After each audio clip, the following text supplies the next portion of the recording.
దీన్ని బేస్ చేసుకుని అమరావతి అన్నటువంటిది ఎక్స్పాన్షన్ కావాలని కోరుకుంటున్నారు వాళ్ళు కూడా. విజయవాడ గుంటూరు కావాలన్నది విజయవాడ గుంటూరులో ఉన్న వీళ్ళందరూ కూడా కోరుకుంటారు.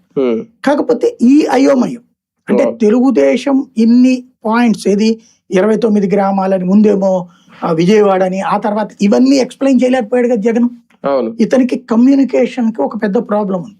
ముద్దులు పెట్టగలడు, షేక్ హ్యాండ్ ఇవ్వగలడు, దగ్గరికి తీసుకోగలుగుతాడు, బట్ కన్స్ట్రక్టివ్ సబ్జెక్ట్ ఉంది. తన దగ్గర ఉన్న సబ్జెక్ట్ ని ఎక్స్పోజ్ చేసేటటువంటి లాంగ్వేజ్ లేదు, వాక్చాతుర్యం లేదు.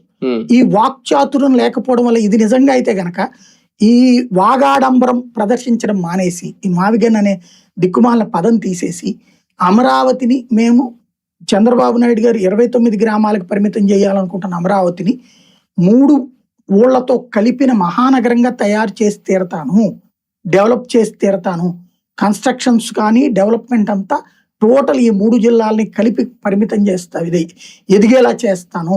హైదరాబాద్, బెంగళూరు, చెన్నైలకు పోటీ పడగలిగిన శక్తి తేగలిగిన నేనే.